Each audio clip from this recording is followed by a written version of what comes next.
जय सीताराम सभी को।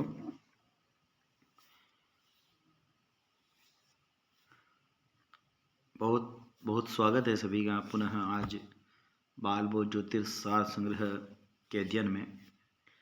भगवान राघवेंद्र सरकार की कृपा से हम लोग आज निरंतर अध्ययन हमारा जो है अध्ययन क्रम चल रहा है।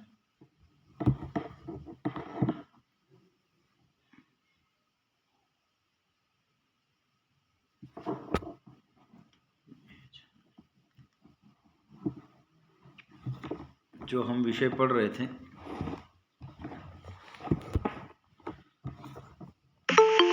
कल का जो हमारा विषय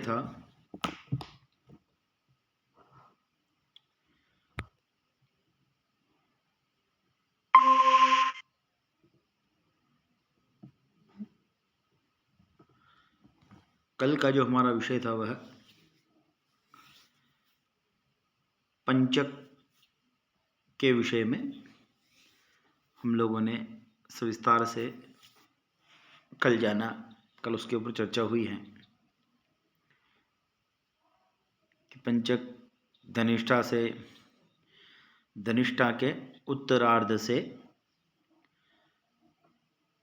रेवती पर्यंत ये 5 नक्षत्र है, ये पंचक कहलाते हैं।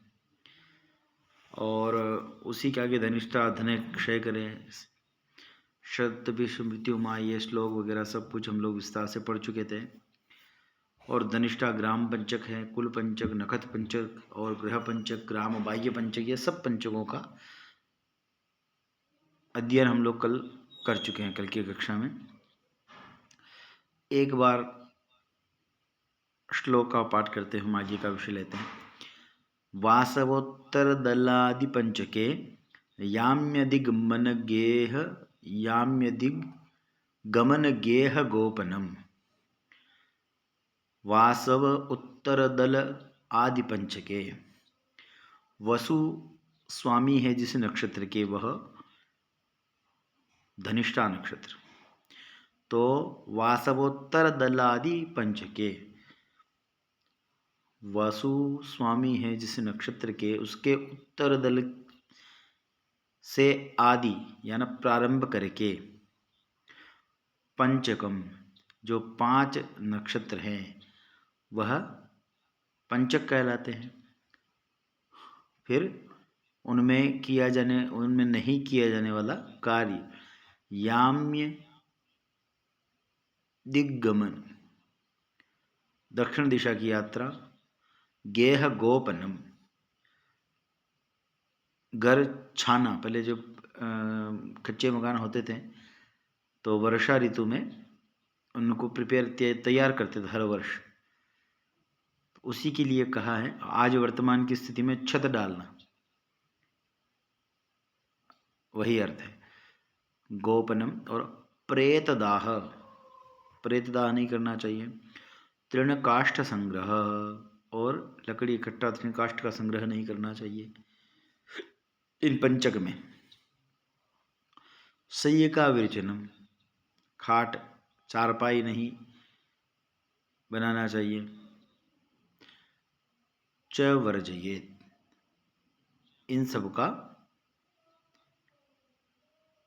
ये कार्य पंचकों में नहीं करना चाहिए। छत डालना, दक्षिण दिशा की यात्रा, गृहारंभ इत्यादि भी कह सकते हैं। गृहारंभ और प्रेतदाह, तृणकाष्ठ का संग्रह और चारपाई का निर्माण, ये सब पंडितों ने निषेध कहा है। इसमें यह कार्य नहीं किए जाते। इतना पढ़े थे।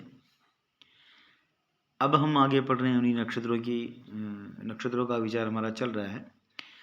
तो परकृतम अखिलम निहंति पुष्यो, न खलु निहंति परंतु पुष्य दोषम, ध्रुवम अमृत करोष्टमे पुष्ये, विहितम उपैति सदैव कर्म सिद्धिम। परकृतम अखिलम निहंतम, परकृतम अखिलम निहंतम, परकृत यानी दूसरों के द्वारा, अखिलम समस्त, निहंति परकृतम अखिलम निहंति पुष्यो, दूसरों जैसे तिथि वार नक्षत्र, तिथि वार और इन इत्यादि का जो दोष होता है, उन सब के दोषों का निहंति निहंति पुष्यो, पुष्य नक्षत्र उन सब दोषों का हनन कर देता है, समाप्त कर देता है। कैसे? और कौन कौन है? न खलु निहंति परंतु पुष्य दोषम, और दो न खलु निहंति परंतु पुष्य दोषम, यानी कि इसमें जितने भी मुहूर्त संबंधी दोष हैं, वार जनित, चंद्र जनित, चंद्र चतुर्दष्टम द्वादश का जो निषेध है वह हो, और भी कोई तारा विद इत्यादि कोई नक्षत्र हो, नक्षत्र भेद हो, या कोई और पाप ग्रह चतुर्दष्टम में हो, ऐसी स्थिति में जो शुभ कार्य नहीं किया जाता है और उस दिन पुष्य हो, पुष्य नक्षत्र में किए जाने वाले सभी कार्य जो हैं वह सिद्धि, कर्म सिद्धि प्रदान करते हैं। इसी का यही मोटा मोटा अर्थ है। फिर ध्रुवम ध्रुवम अमृत करो अष्टमे भी पुष्य विहितम उपैति सदैव कर्म सिद्धिम। हाँ, ध्रुवम अमृत करो भी अष्टमे भी, अगर चंद्रमा अष्टमादि जो निषेध कहे गए हैं, 4, 8, 12 जो चंद्रमा नहीं लेना चाहिए शुभ कर्मों में, अगर वो भी उस दिन हो और पुष्य नक्षत्र मिल जाए तो चंद्र का तो दोष नहीं लगता है। पुष्य दूसरे के दोष और अष्टम स्थान से चंद्र के दोष को दूर करता है, परंतु पुष्य के दोष को दूसरा दूर नहीं कर सकता है। अगर पुष्य का कोई दोष है तो वह दूसरा दोष, कोई दूसरा ग्रह नक्षत्र तारा इत्यादि से वह दोष का हनन नहीं होता है। विहितम उपैति सदैव कर्म सिद्धिम, और पुष्य में किया हुआ सब कार्य सिद्ध होता है। इसीलिए जब एक बार पहले हम लोग कह चुके हैं कि पुष्य नक्षत्र के जो स्वामी है वह बृहस्पति हैं, और बृहस्पति जो हैं नवग्रहों में सबसे शुभ ग्रह है, और देवगुरु भी है।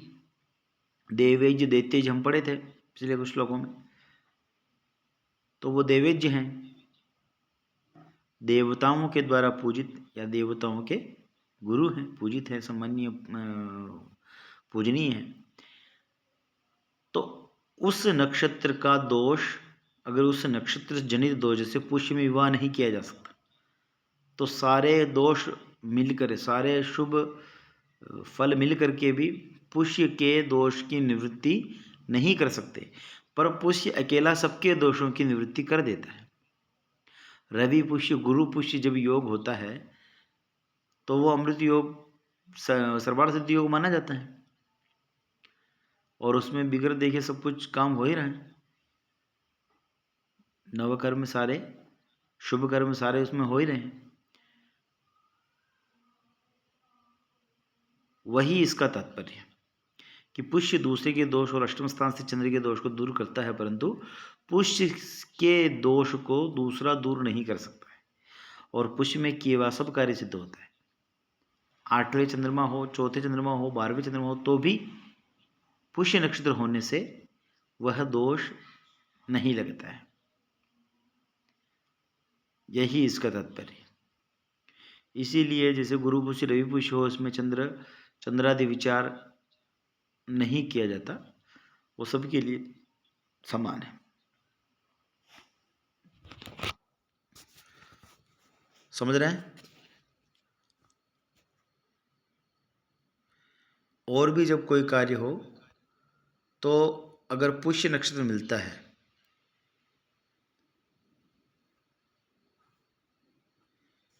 पुष्य नक्षत्र अगर मिल जाए उस दिन, तो सब कार्यों को सिद्धि देने वाला होता है।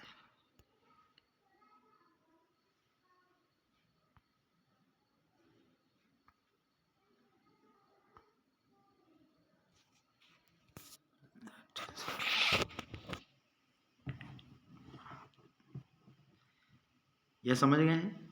इसका कोई ज़्यादा बड़ा फल नहीं, अर्थ नहीं है, केवल पुष्य की महिमा है। आगे एक और श्लोक है, उसको देख लेते हैं, उससे आपको शायद और ज़्यादा समझ आ जाएगा।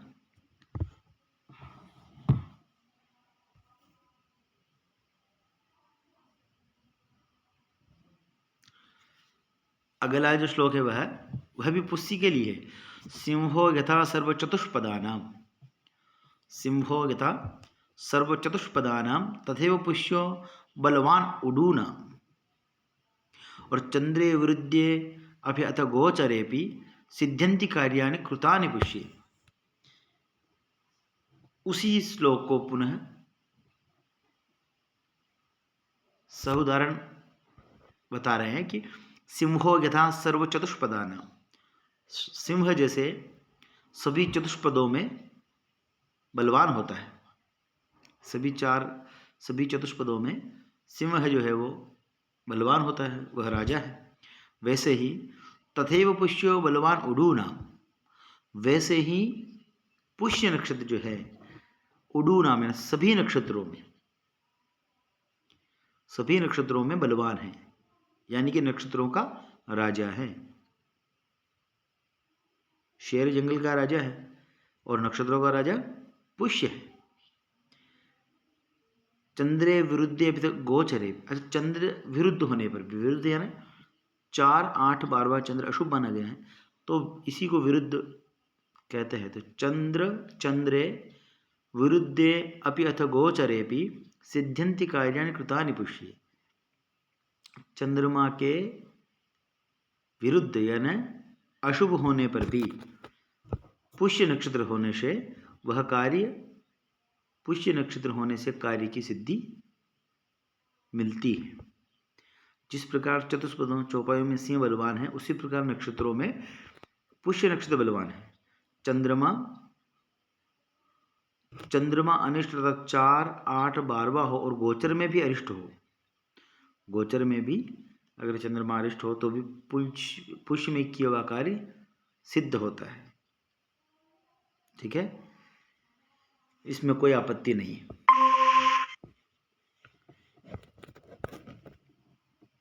और विचार इसमें किया, पुष्य के बारे में चर्चा चल रही है कि ग्रहेण विद्दो अपि शुभान वितोपि विरुद्ध तारोपि विलोम गोपी करोत्यवश्यम सकलार्थ सिद्धिम विहाय पाणि ग्रहणंतु पुष्यः। यह श्लोक कि ग्रहेण विद्दो अपि शुभान्वितः अपि विरुद्ध तारा अपि विलोम गोपी करोतिवश्यम सकलार्थ सिद्धिम विहाय पाणि ग्रहणंतु पुष्यः। ग्रहों से विद्ध यानी ग्रहों से अशुभ ग्रहों से युक्त अथवा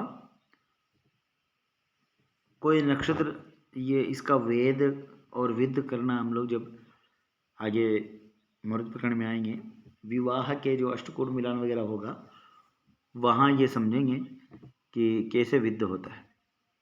और ऐसा यहाँ ऐसा जानो कि किसी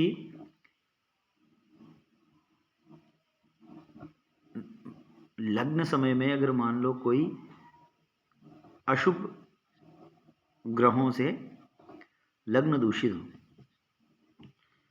ग्रहों से विद्ध हो, यही है कि जहाँ जो ग्रह होना चाहिए, शुभ अशुभ ग्रह जहाँ होना चाहिए वहाँ नहीं हो, ऐसा मुहूर्त समय में, लग्न समय की बात है, और अशुभ ग्रह से युक्त अथवा तारा इसके प्रतिकूल हो, तारा भी प्रतिकूल हो, अनुकूल नहीं हो, तो भी पुष्य में किया हुआ कार्य सिद्ध होता है। परंतु विहाय पाणि ग्रहणंतु पुष्य, परंतु विवाह में पुष्य नक्षत्र विवाह में वर्जित है। नक्षत्रों का राजा है, पर विवाह में यह वर्जित है। विवाह में पुष्य नक्षत्र में विवाह नहीं लिया जाता। जब हम आगे चलेंगे विवाह के नक्षत्र देखेंगे तो उसमें पुष्य नक्षत्र की गणना नहीं होगी। ये यही कह रहे हैं, सारे शुभ काम इसमें होते हैं, विवाह विवाह को छोड़कर सारे शुभ ग्रह इसमें सिद्धि प्रदान करने वाले होते हैं। यही कह रहे हैं, ग्रहेण विद्योपि शुभान्वितोपि विरुद्ध तारोपि विलोम गोपी करोत्यवश्यम सकलार्थ सिद्धिम विहाय पाणि ग्रहणंतु पुष्यः, पाणि ग्रहणंतु पुष्यः। पानी ग्रहण संस्कार को छोड़ करके, विवाह संस्कार को छोड़ करके बाकी सारे जो शुभ कर्म हैं वह पुष्य में सब तारा ग्रह ग्रह विद्य तारा विद्य और प्रतिकूल तारा वार नक्षत्र तिथि सबके विरुद्ध होने पर भी पुष्य नक्षत्र होने से वह कार्य सिद्ध होता है। यही यह कहना चाह रहे हैं। केवल पुष्य नक्षत्र के 3 श्लोक हैं और ये ऊपर वाला जो श्लोक पहले सिंहोगता सर्वचतुष्पदानाम तथैव पुष्यो बलवान उडूनाम, इसी से इस पुष्य की महत्ता सिद्ध होती है। इसीलिए आज जो सनातन व्यवस्था और सनातन धर्म को मानने वाले, जानने वाले, मानने वाले हैं, उनको सबको कोई मुहूर्त पता हो या ना हो, पर रवि पुष्य, गुरु पुष्य इत्यादि उनको बिल्कुल याद होते हैं। इसमें निवेश करना और सोना इत्यादि खरीदना, वाहन खरीदना, ये सारे अत्यंत शुभ माने गए। नया कोई कर्म शुभारंभ करना, तो ये इन अबूझ मुहूर्त की गिनती में ये लोग, ये पुष्य और रवि पुष्य और गुरु पुष्य, जब गुरुवार को पुष्य का योग होता है और रविवार को पुष्य का योग होता है तो मानते हैं। और इसी की क्यों मानते हैं? सूर्य और गुरु का जो है अत्यंत मित्रता है और सूर्य राजा है ग्रहों में और गुरु जो है वह महामंत्री है और गुरु गुरु है। भगवान सूर्य के भी गुरु हैं बृहस्पति। तो जब इनका संयोग होता है, राशि में भी देखेंगे आप, राशि में भी सब, जब धनु राशि में सूर्य आते हैं तो सब मांगलिक कर्म बंद कर देते हैं कि कोई मांगलिक कर्म नहीं, अब हम गुरु जी के यहाँ आए हैं तो सब कुछ केवल धर्म परायणता या ना केवल धार्मिक कर्म और भक्ति भाव ही करेंगे, भक्ति ही करेंगे। तो धनुर्मास के नाम से जाना जाता है और उसमें केवल भगवान की भक्ति की जाती है। जब मीन में जब आते हैं भगवान सूर्य नारायण, तब भी सारे मांगलिक कर्म बंद हो जाते हैं, मीनार के सब, क्यों वो गुरु जी के यहाँ आते हैं। ऐसे ही जब इन दोनों का योग वार से और नक्षत्र से जब होता है तो भी यह अत्यंत शुभदायक है, ऐसा मानना चाहिए। ठीक है, यही कह रहे हैं। फिर आगे जो पंचांग के 5 अंग हैं उनमें से तिथि वार और नक्षत्र हम लोग पढ़े। तिथि वार और नक्षत्र यहाँ तक नक्षत्र पढ़ चुके हैं। अब चौथा जो है योग ज्ञान, चौथा जो अंग है महत्वपूर्ण वह योग है। योग का अर्थ ही होता है, योग का तात्पर्य क्या है? योग का मतलब है कोई 2 संख्या है उनका योग, कोई 2 वस्तु है, 2 संख्या है, 2 विषय है, उन दोनों का योग, मिलना, उनको जोड़ना, यही योग है ना। जैसे अभी हम लोग पढ़े गुरु पुष्य, तो गुरु और पुष्य का योग होने पर वह शुभ योग बनता है। ऐसे ही जो ये योग हैं विष्कुंभादि, यह भी एक योग है। पहले इसको हम लोग सामान्य दृष्टि से एक बार देख लेते हैं, फिर उस विषय को हम यह समझने के बाद आगे चर्चा करें। तो वाक्पते अर्क नक्षत्रम श्रवणा चंद्रमेव च, वाक्पते है अर्क नक्षत्रम, वाक्पति जिनके स्वामी हैं, वाक्पति बोलते हैं भगवान गुरु बृहस्पति। तो बृहस्पति का जो नक्षत्र है यानी कि पुष्य नक्षत्र, पुष्य अर्क नक्षत्रम, पुष्य से अर्क नक्षत्रम, सूर्य जिस नक्षत्र में गोचर, वर्तमान जिस तिथि के दिन योग जानना हो, ये योग जानने की प्रक्रिया, जैसे हम नक्षत्र जानना सीखे थे,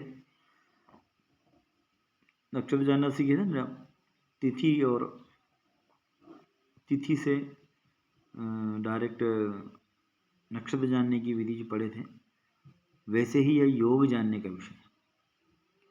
वापते अर्क नक्षत्रम श्रवणात् चंद्रमेव च। पुष्य से सूर्य नक्षत्र तक गिनना है और श्रवण से चंद्र नक्षत्र तक गिनना है। और दोनों का मतलब योग का तात्पर्य है सूर्य और चंद्र की जो निश्चित दूरी होती है उस दूरी का जो योग है, दोनों जो दूरी चलते हैं उसी का नाम तो योग है। जितनी दूरी चलते हैं उसी का नाम योग है। और ये उसको जानने की प्रक्रिया है। वाक्पते अर्क नक्षत्रम, पुष्य से सूर्य नक्षत्र, सूर्य जिस दिन जिस नक्षत्र में हो जिस दिन का में योग जानना हो उस दिन सूर्य जिस नक्षत्र में हो, पुष्य नक्षत्र से सूर्य नक्षत्र तक गिनना, जितनी संख्या है उसको एक जगह रखो। फिर श्रवणात् चंद्रमेव च, श्रवण नक्षत्र से वर्तमान नक्षत्र, चंद्रमा जिस नक्षत्र में गोचर करता है, तो जो आज का नक्षत्र हम लोग प्रतिदिन बोलते हैं, मानते हैं, वह वही नक्षत्र है जिसमें चंद्रमा गोचर करते हैं। तो चंद्र नक्षत्र का तात्पर्य है आज का नक्षत्र। आज जो नक्षत्र है या जिस दिन योग जानना है उस दिन जो नक्षत्र है वहां तक श्रवण से गिने। फिर गणयत तद युतिम कुर्यात्, गणयत गण करके तद यानी उनकी, तद युतिम कुर्यात् उनको युद्ध करना है, उनको जोड़ना है।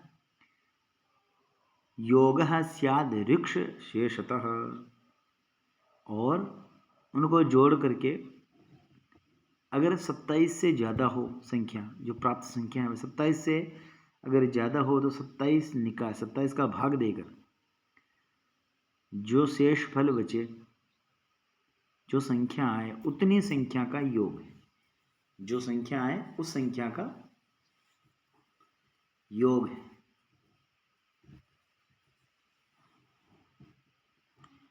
और इस सब जानने से पहले अब जो योगों की संख्या है, जो योगों के नाम है, उनको एक बार देख लेते हैं ताकि हमें पता चले कि यह संख्या इस योग की है।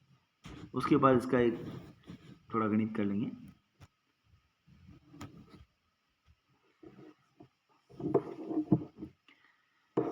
विष्कुंभ प्रीति आयुष्मान सौभाग्य शोभनस्तथा अतिगंड सुकर्मा च धृतिशूलस्तथैव च गंडो वृद्धिर्ध्रुवश्चैव व्याघातो हर्षणस्तथा वज्रसिद्धिव्यतिपातो वरीयान् परिगः शिवः सिद्ध साध्य शुभ शुक्लो ब्रह्मेन्द्रो वैद्युतिक्रमात् सप्तविंशति योगास्तु कुर्युर्नाम समम फलम। यह योगों के नाम हैं। विष्कुंभ, प्रीति, आयुष्मान, सौभाग्य, शोभन, अतिगंड, सुकर्मा, धृति, शूल, गंड और वृद्धि, ध्रुव, व्याघात, हर्षण, वज्र, सिद्धि, व्यतिपात, वरीयान, परिग, शिव, सिद्ध, साध्य, शुभ, शुक्ल, ब्रह्म, इंद्र, वैद्युति क्रमात् सप्तविंशति योगास्तु, 27 यह योग हैं। कुर्युर नाम समम फलम, इनका जो नाम है वैसा ही इनका फल है, ऐसा जानना चाहिए। अब जो इसको लाने की प्रक्रिया है, योग को जानने की जो प्रक्रिया है उस पर एक बार हम लोग चर्चा कर लेते हैं।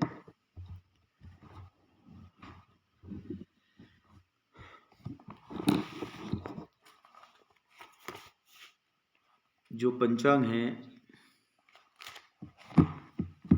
मान लीजिए फाल्गुन,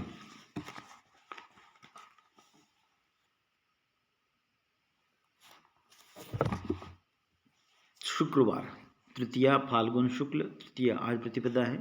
इसका भी गणित करेंगे तो बैठ जाएगा। आगे 20-30 जो तृतीया शुक्रवार का आप ले लिए। तृतीया शुक्रवार है, सूर्य जो है वह शतभिषा नक्षत्र में है।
फाल्गुन तीज शुक्रवार।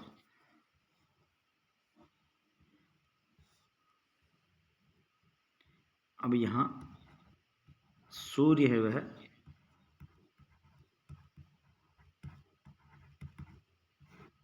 शतभिषा पर है।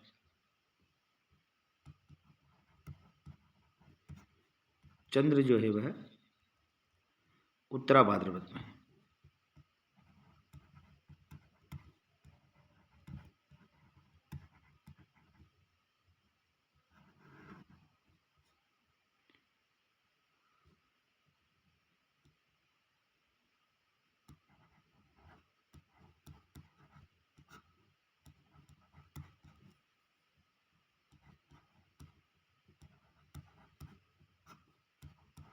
यह समझ रहे हैं? पुष्य से सूर्य नक्षत्र तक गिनना है। पुष्य, आश्लेषा, मघा, पूर्वा फाल्गुनी, उत्तरा फाल्गुनी, हस्त, चित्रा, स्वाति, विशाखा, अनुराधा, ज्येष्ठा, मूल, पूर्वाषाढ़, उत्तराषाढ़, श्रवण, धनिष्ठा और शतभिषा। 12, 5, 17। इनकी संज्ञा पुष्य से शतभिषा तक संख्या आई 17 है।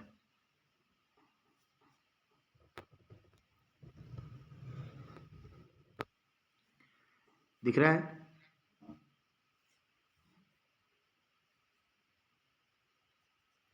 नहीं दिख रहा है? उत्तरा भाद्रपद। अब फिर आगे जो श्लोक हम लोग पढ़े थे उसमें श्रवण से चंद्र नक्षत्र तक गिनना है। श्रवण नक्षत्र हैं और श्रवण से उत्तरा भाद्र, श्रवण, धनिष्ठा, शतभिषा, पूर्वा भाद्रपद, उत्तरा भाद्रपद। श्रवण, धनिष्ठा, शतभिषा, पूर्वा भाद्रपद और उत्तरा भाद्रपद। कितना है? 5। यह जो संख्या आई है, अरे यार यहाँ ऊपर देखने से, हाँ, इनका योग करना है। 7, 5, 12। अब संख्या आई 22। 27 से कम है, 27 से भागित नहीं हो सकता, करेंगे तो 22 का 22 रहेगा। अब हमें जो 22 नक्षत्र, 22वे संख्या का 22 नंबर का जो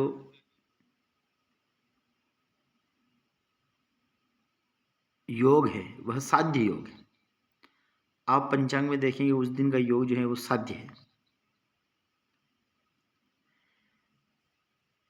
30 शुक्रवार उत्तरा भाद्रपद साध्य योग है, जो 28-16 फल तक विद्यमान रहेगा।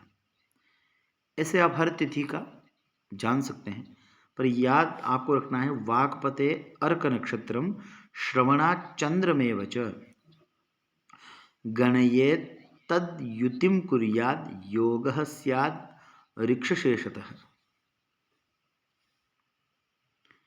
अच्छा, ये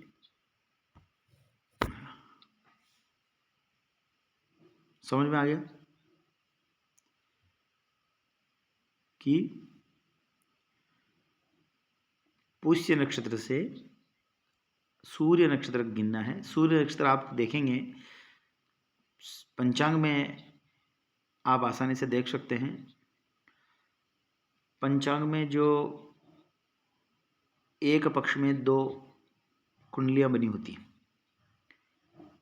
है ना, फाल्गुन शुक्ल पक्ष सप्तमी मंगलवार की या अमावस्या की 2 बनी होती है, कोई अष्टमी की, कोई प्रतिपदा की, कोई 2 कुंडली बनी होती है। उसमें जो सूर्य की जो अंश कला विकला दिए होते हैं उसके नीचे नक्षत्र का नाम और नक्षत्र के चरण लिखे होते हैं कि यह सूर्य इस नक्षत्र में इन चरण पर है, और फिर कला विकला अंश और राशि, सूर्य रवि लिख के राशि अंश कला विकला की संख्या लाइन में लिख करके नीचे नक्षत्र दिया होता है। वह देखने के बाद पंचांग में जहाँ व्रतों का लिखा होता है, चतुर्थी व्रत इत्यादि जो लिखा होता है, उनमें देखेंगे कि कहीं इसके बीच में जो हम जान रहे हैं उस दिन के बीच में कभी सूर्य ने इस कुंडली और उस दिन के बीच में सूर्य नक्षत्र परिवर्तन तो नहीं किया। यह देख करके फिर आप जान सकते हैं कि सूर्य किस नक्षत्र में है। और चंद्र का तो जो वर्तमान नक्षत्र आज का नक्षत्र है वह चंद्र नक्षत्र ही है, उसमें कोई समस्या वाली बात नहीं। तो बस यह ध्यान रखना है कि पुष्य से सूर्य नक्षत्र गिनना है और श्रवण से चंद्र नक्षत्र गिनना है, और दोनों का योग करके अगर 27 से संख्या ज़्यादा हो तो 27 माइनस करके फिर जितनी संख्या बचे उतने नंबर का योग जानना चाहिए। ठीक है।